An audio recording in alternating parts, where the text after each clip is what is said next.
নমস্কার। ঠাকুরমা স্বামীজি ও গুরুদেবের শ্রীচরণে প্রণাম জানাই। আজ মাকে নিয়ে কিছুটা ব্যাখ্যা করে শোনাচ্ছি। আমাদের মা যে সে মেয়ে নয় গো, জগতের কল্যাণের জন্য, জীবকে মুক্তি দেবার জন্য স্বয়ং জগৎ জননী দেহ ধারণ করে এসেছিলেন। শ্রী শ্রী মা ছিলেন দশ মহাবিদ্যার একজন। এই ছিলেন আমাদের মা শারদা। মাই স্বয়ং সরস্বতী, লক্ষ্মী, জগদ্ধাত্রী, দুর্গা, কালী। মাই জগতের সব। এই জগৎটা আলো করে রয়েছেন আমাদের মা।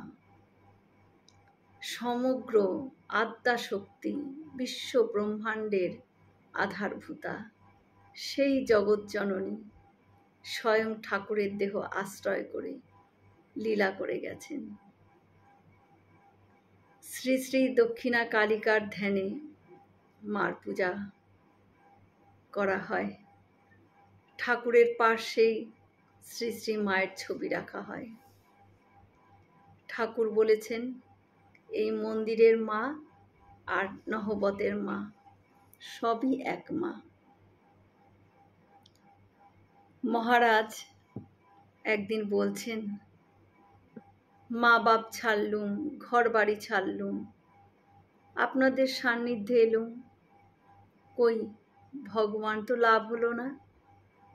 হরি মহারাজ তাকে সান্ত্বনা দিয়ে বলছেন, দেখো তোমরা সব কল্পতরুর নিচে এসেছ।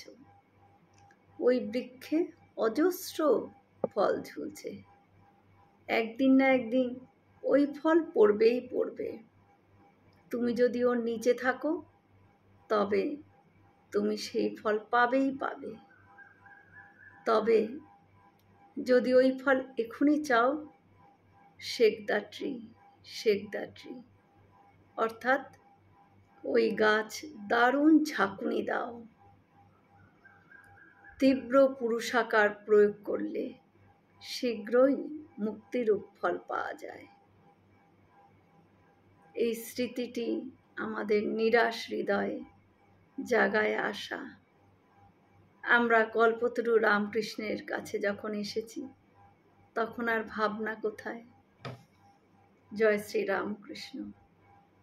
আমরা সকলে মিলে একসাথে বলি, জয় মহামায় কি জয়, জয় ভগবান শ্রী শ্রী রামকৃষ্ণ দেব কি জয়, জয় স্বামীজি মহারাজ জি কি জয়।